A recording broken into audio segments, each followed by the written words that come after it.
ஈரோடு கிழக்கு சட்டமன்ற தொகுதியில் திராவிட முன்னேற்ற கழகத்தினுடைய உதயசூரியன் சின்னத்தில் போட்டியிட்டு 1,15,000 வாக்குகளுக்கு மேலே பெற்று 91,000 வாக்குகளுக்கு மேலே வித்தியாசத்திலே மிகப்பெரிய வெற்றியை, ஒரு வரலாற்று சிறப்புமிக்க வெற்றியை ஈரோடு கிழக்கு தொகுதி மக்கள் எனக்கு அளித்திருக்கிறார்கள்.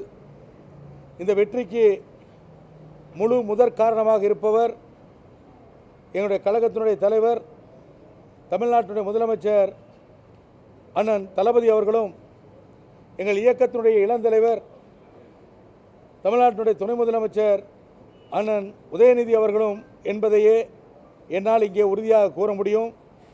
ஏனென்று சொன்னால், நடைபெற்று கொண்டிருக்கின்ற திராவிட மாடல் அரசின் பல்வேறு மக்கள் நல திட்டங்கள் இன்றைக்கு வெகுஜன மக்களிடையே நேரடியாக சென்றடைந்திருக்கிறது.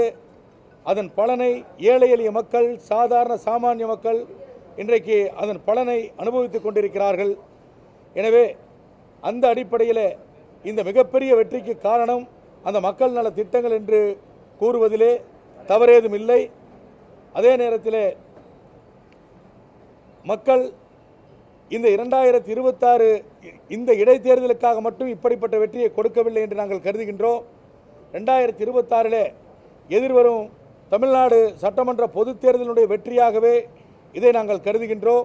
ஏனென்று சொன்னால், இன்றைக்கு எந்த அளவிலே, எந்த அடிப்படையிலே மக்கள் எங்களை ஆதரித்திருக்கிறார்களோ அதே அளவிலே, அதே அடிப்படையிலே 234 தொகுதியினுடைய மக்களுடைய மனநிலையும் இருக்கும் என்பதிலே நாங்கள் மிகுந்த நம்பிக்கை கொண்டிருக்கின்றோம்.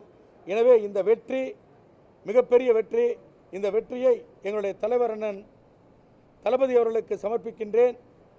அதேபோல எனக்கு மிகப்பெரிய வாக்கு வித்தியாசத்தில் என்னை வெற்றி பெறச் செய்த ஈரோடு கிழக்கு தொகுதி மக்களுக்கு பதவியேற்றுக் கொண்டதன் வாயிலாக, உங்கள் வாயிலாக என்னுடைய மனமார்ந்த நன்றியை அவர்களுக்கு தெரிவித்துக் கொள்கின்றேன்.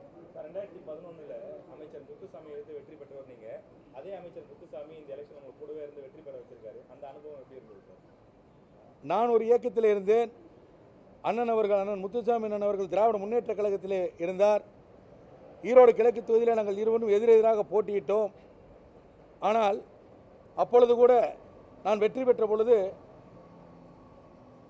ஒரு மிகப்பெரிய அரசியல்வாதி, நல்ல அனுபவம் மிக்கவர், ஈரோட்டை நிர்மாணித்தவர், ஈரோட்டினுடைய நவீன சிற்பி என்று சொல்வார்கள். அந்த அளவுக்கு இருப்பவரை நாம் வெற்றி வாய்ப்பவர் இழந்து நாம் வெற்றி பெற்று இருக்கிறோமே என்கின்ற எண்ணம் எனக்கு மனதிலே இருந்தது. நான் அதை ரோல் மாடலாகத்தான் எடுத்துக்கொண்டேன். என்று சொன்னால், ஈரோட்டிற்கு அந்த அளவுக்கு உழைத்தவர், மிகவும் நல்ல பெயர் பெற்றிருப்பவர் அவர் நான் போட்டியிடுகின்ற போது வெற்றி வாய்ப்பு இழக்கிறார் என்று சொன்னால், இது போன்ற நிலை நமக்கும் நாளை வரும். எனவே மக்களை பொறுத்தவரையிலும் மக்கள் எடுக்கின்ற முடிவு யாரும் அவர்களை கட்டுப்படுத்த முடியாது. அவர்கள் முடிவெடுத்து விட்டால் யாராக இருந்தாலும் கீழே விழணும், அல்லது கீழே இருக்கின்ற என்னை போன்ற சாதாரண சாமானியர்களை கூட அவர்கள் தூக்கிவிட்டு விடுவார்கள் என்பதை அவர் மூலமாக நான் பாடம் கற்றுக்கொண்டேன். இப்போ 2026 பொறுத்த வரைக்கும் எந்த மாதிரி ஒர்க் பண்ண போறீங்க? ஏன்னா நீ இருக்கக்கூடிய கொஞ்ச காலம் தான் இருக்கும். ஆமாம் சார். இந்த காலத்துலேருந்து இப்போவே வந்து நாம் தமிழர் கட்சி ஆகட்டும், மற்ற எல்லாருமே ஒரு தனிமையாக வந்து இப்போ வந்து போட்டியாக தான் வர போகிறாங்க. மறுபடியும் நிறைய பேர் வர போகிறாங்க.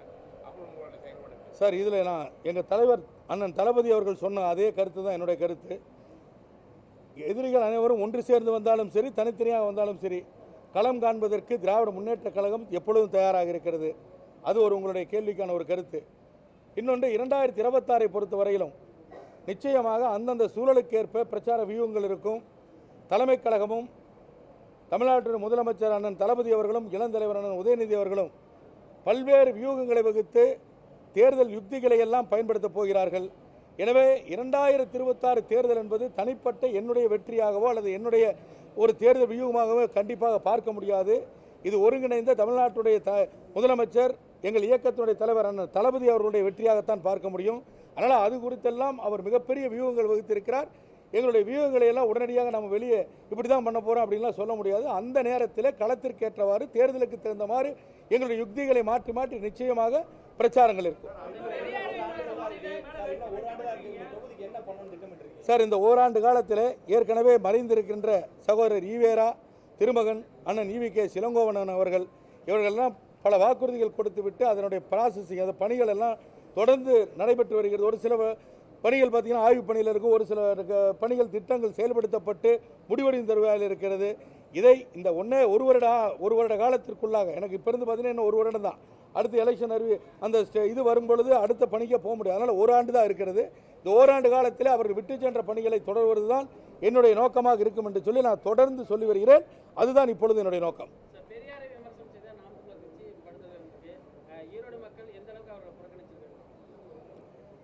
சார், பெரியாரை விமர்சித்து அப்படிங்கிறத விட இதை நாங்கள் ஒரு மோசமான அருவருக்கத்தக்க ஒரு அரசியல்வாதியாகத்தான் அவரை பார்க்கின்றேன். ஏனென்று சொன்னால் பொதுவாகவே சொல்லுவாங்க, எவ்வளவோ மோசமானவர் இருந்தால் கூட இறந்ததற்கு பிறகு ஒருவரை பேசுவதற்கு நாக்கு கூச வேண்டும். யாராக இருந்தாலும் சரி, ஒரு மனிதனாக பிறந்தவன், ஒரு மனிதன் இறந்து விட்டான் என்று சொன்னால் அவனுடைய குறைகளை எல்லாம் மறந்து விட்டான். 1000 குறை இருக்கலாம் ஒரு மனுஷனுக்கு, ஆனால் அதையெல்லாம் விட்டுட்டு அவர் செய்திருக்கின்ற நிறைகளை மட்டுமே பார்ப்பார்கள். கண்டிப்பாக அதுக்காக அவங்கள பற்றி அதை தான் நினைவு கூறுவாங்களே ஒழிய இப்படிப்பட்ட கேவலமான மோசமான, அதாவது பெரியார் அவர்கள் ஏதேனும் ஒரு தவறு செய்திருக்கார் என்று சொன்னால் அந்த தவறை சுட்டி காட்டலாம். ஆனால் தமிழ்நாட்டினுடைய வளர்ச்சிக்கும் ஒட்டுமொத்தமாக பெண் சமுதாயத்தினுடைய வளர்ச்சி, கல்வி, வேலைவாய்ப்பு, சம உரிமை, சம வாய்ப்பு எல்லாவற்றிற்கும் காரணமாக இருந்தவர் தந்தை பெரியார் அவர்கள்.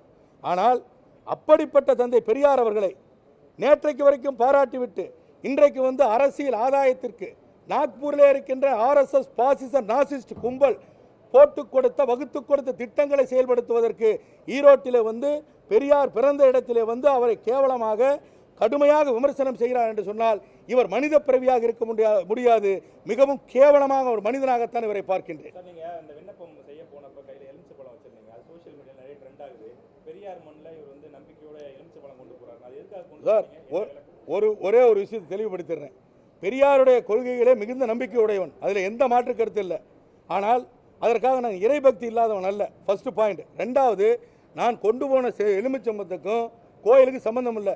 கோயிலில் இருந்தோ அல்லது யாராவது ஒருத்தர் கொடுத்துருந்தாலும் நான் வாங்கி வச்சுக்கிட்டு ஆமாம் இதுக்காக தான் வாங்கினேன்னு சொல்லுவேன். என்ன பயம் எனக்கு? அதெல்லாம் பயமே கிடையாது.